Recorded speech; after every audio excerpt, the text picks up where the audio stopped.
अक्षय जी, महाराष्ट्र नागपुर। हमारी माई श्यामाजी को राजू। महाराज जी, आपके चरणों में कोटि कोटि प्रणाम। महाराज जी, आप कहते हैं कि नाम जप से बढ़कर जीवन में कुछ भी नहीं है, नाम जप नहीं तो सब बकवास है। महाराज जी, आगे ये कहना चाह रहे हैं, महाराज जी भाव इनका है कि महाराज जी फिर मंत्र जप का क्या, दोनों वो में क्या नाम अंतर? नाम और मंत्र एक ही आता है। नाम और मंत्र एक ही आता है, उसको अलग करके नहीं देखते हैं। जैसे 16 नामों को हम महामंत्र कहते हैं, जो हरे कृष्ण कृष्ण कृष्ण हरे हरे, हरे राम राम राम हरे, इसे मंत्र नहीं कहा गया, इसे महामंत्र कहा गया है।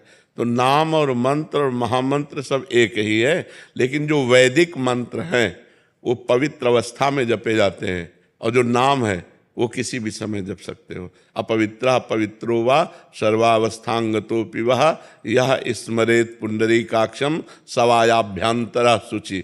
वो बाहर और भीतर से परम पवित्र होता है जो कमल नयन भगवान श्री हरि का नाम स्मरण करता है।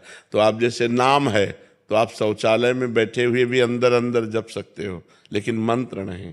मंत्र पवित्र अवस्था में जप सकते हो। तो नाम और मंत्र ये सब एक ही हैं, भगवत प्राप्ति कराने वाले जी। लक्ष्मी शर्मा जी, राधे राधे। महाराज जी भगवान में पूरी आस्था है, हर कर्म उनको समर्पित भी करते हैं, परंतु भगवान में मन नहीं लगता। महाराज जी नहीं, जिसमें आस्था होती है उसमें हमारा मन लग जाता है। नहीं, उसे आप समझ ही नहीं पा रहे हैं। जैसे हम नाम जप कर रहे हैं, हमारी आस्था भोजन में है, भूख लगी है और अच्छा भोजन मिला तो नाम छूट जाएगा ना? ईमानदारी से देखना, नाम छूट जाएगा और भोजन को हम रुचिपूर्वक करने लगेंगे, क्योंकि हमारी आस्था उस समय भोजन पे है। किसी व्यक्ति से बात करने की हमारी आस्था हुई, नाम छूट गया, नाम छोटा हो गया, आस्था हमारी व्यक्ति की बड़ी हो गई। रुपया गिनने, रुपया कमाने, रुपया या मित्र या सुहृद या खान पान या भोग, इन वृत्तियों में हमारा भजन क्यों छूट जाता है? क्योंकि हमारी आस्था कमजोर है। हम भगवान को महत्व उतना नहीं देते जितना भोजन को महत्व दे देते हैं, जितना रुपये को महत्व दे देते हैं। नहीं, भागवत में लिखा है कि वो महान भागवत है जो त्रिभुवन की राजलक्ष्मी देने पर आधे पल के लिए भी प्रभु का विस्मरण न करे। यहाँ तो 10-5 हजार रुपये में भगवान को भूल जाएंगे, अच्छे भोजन में भगवान को भूल जाएंगे, अपने रिश्ते नातेदार के मिलने पर भगवान को भूल जाएंगे। तो हमारी आस्था भगवान, हम जबान से कहते हैं कि हमारी पूर्ण आस्था है, लेकिन पूर्ण आस्था जिस दिन हो जाएगी उस दिन आपका चिंतन पूर्ण हो जाएगा, आपका चिंतन निरंतर भजन भगवान में होगा। जैसे अब अपने लोग हैं तो अपने लोगों को भोजन मिलता है तो प्राण पोषण के लिए उसे डालते हैं, स्वाद के लिए नहीं, ये पदार्थ नहीं। जितने से प्राणों का पोषण हो जाए बस उतने के लिए। महत्व जब भगवान का होगा तो न रुपए का महत्व होगा, न भोजन का महत्व होगा, न मान प्रतिष्ठा का महत्व होगा। तो जब आस्था होती है भगवान में तो केवल भगवत भाव रहता है, ये पहली पहचान है। हाँ, भजन में जो तन्मयता है वो हम अधिक से अधिक बढ़ाने की कोशिश करते हैं, हमसे त्रुटि हो जाती है, पर भजन छूटने की हमारे अंदर व्याकुलता हो जाएगी। तद स्मरणेन परम व्याकुल। आस्था ही तो सारी चीज है। हमारा दृढ़ विश्वास, दृढ़ आस्था परमात्मा में हो तो हर समय हम प्रसन्न रहेंगे, हर परिस्थिति में हम प्रसन्न रहेंगे, हर समय हमारे अंदर नाम चलेगा। तो अभी आस्था और बढ़ाओ।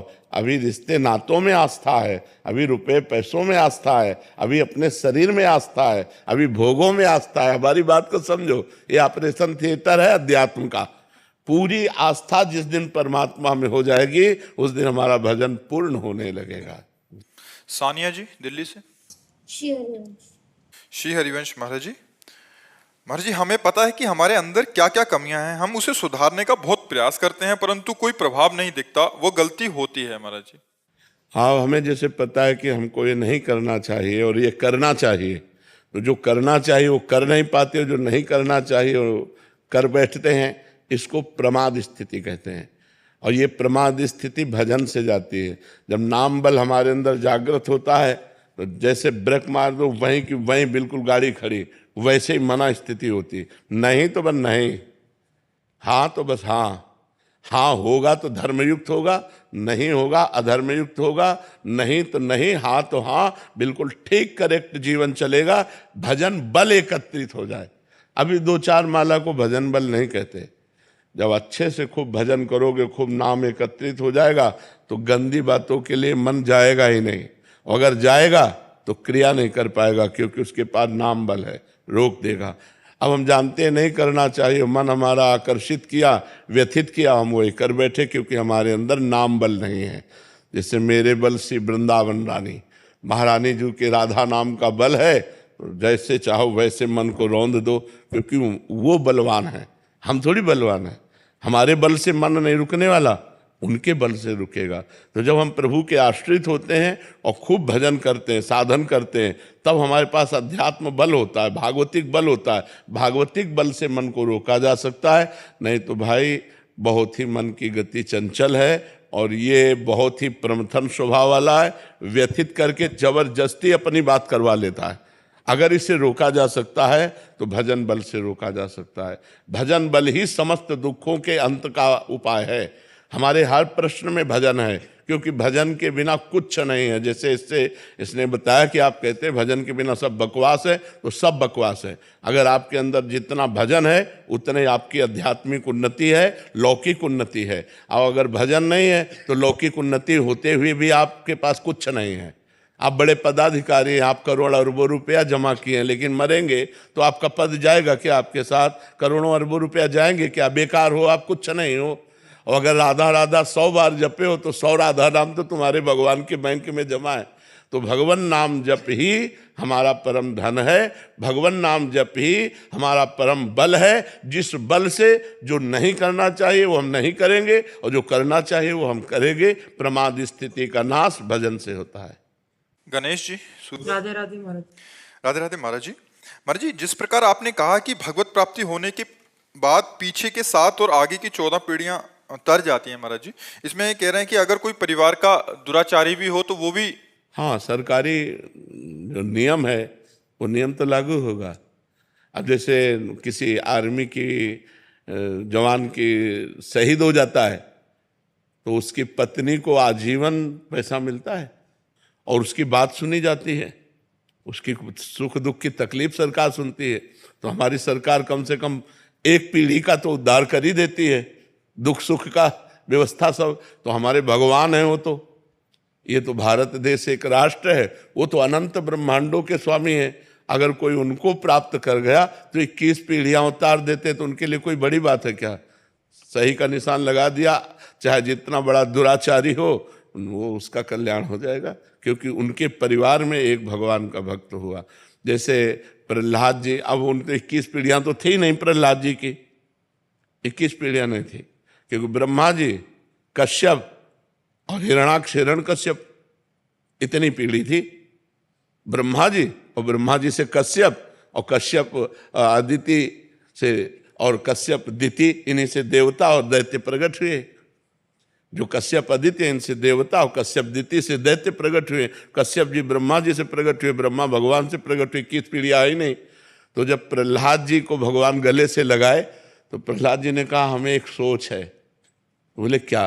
बोले मेरे पिता ने सदैव आपका द्रोह किया है, हरिद्रोही रहा है, और मुझे आपका भक्त जानकर मेरे से द्रोह करता रहा, तो उसकी दुर्गति तो नहीं होगी।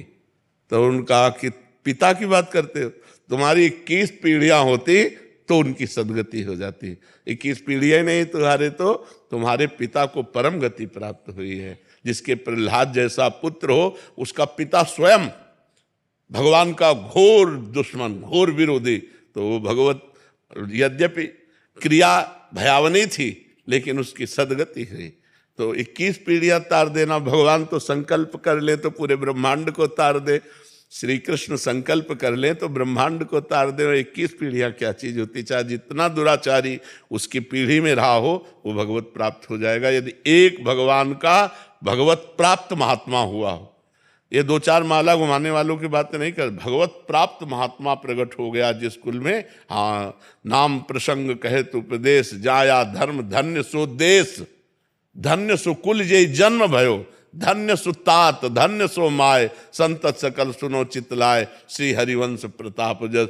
जो भगवान का नाम जपने वाला बालक जिस कुल में पैदा हुआ, वो देश धन्य, वो गांव धन्य, वो पिता धन्य, वो माता धन्य, सब धन्य हो जाते हैं। पर ईमानदारी से भजन करने वाला हो, दंभ पाखंड नाटक की बात नहीं है। ऋतुराज शर्मा जी अलीगढ़ से। महाराज जी आपके चरणों में कोटि कोटि प्रणाम। गुरुजी, मैं इस जीवन का अर्थ समझना चाहता हूँ। मैं ईश्वर में पूर्ण विश्वास रखता हूँ, बस इस जीवन का आधार नहीं समझ पा रहा हूँ महाराज जी। ईश्वर ही है समस्त भूतों का आधार। जैसे कोई भी कहीं भी पैर रखे पृथ्वी में ही रखेगा, ऐसे ईश्वर सबका मैं प्राण हूं। भगवान कह रहे हैं सब में मैं तेज हूं, सबकी मैं जीवनी शक्ति हूं। सब कुछ भगवान है बच्चा, वही है आधार। भगवान से विमुख होने के कारण ऐसा लगता है कि कहाँ भगवान, कौन भगवान, कैसा भगवान। नहीं, मैं तेजस्वियों में तेज हूँ, मैं आकाश में प्रकाशित होने वालों में चंद्रमा हूँ, मैं सूर्य हूँ। भगवान अभी अपनी विभूतियों का वर्णन करते फिर कहते हैं मत्ता परतरम नान्यत किंचिदस्ति धनंजय, किंचित मात्र भी कुछ और नहीं है, सब मैं ही बना हुआ हूँ। पर जब तक भजन नहीं करोगे, शुद्ध ज्ञान नहीं होगा, तब तक ये नहीं जानो। जीवन का आधार भगवान है, सबके जीवन का पावर भगवान है। इसमें जो तुम हो वो कौन हो? ये शरीर तो तुम हो नहीं, लेकिन तुम अपने को शरीर ही 100% मान रहे हो, 99 नहीं, 100%। अंदर तुम हो, लेकिन तुम कहाँ हो तुम्हें पता है? नहीं पता। किसी वैज्ञानिक को नहीं पता, किसी यंत्र में ताकत नहीं कि तुम्हारी छवि निकाल सके। तुम जो हो वो परमात्मा का अंश हो, तुम्हारा आधार परमात्मा है, तुम्हारा जीवन परमात्मा है, तुम्हारा सर्वस्व परमात्मा है, तुम स्वयं परमात्मा स्वरूप हो। पर ये सब भूल करके अपने को मनुष्य मानकर कर्म 2 प्रकार के, एक पाप कर्म एक पुण्य कर्म, इसी को करके कभी स्वर्ग कभी नरक, कभी मृत्युलोक, कभी पशु पक्षी, कभी कीट पतंगा, ऐसे हम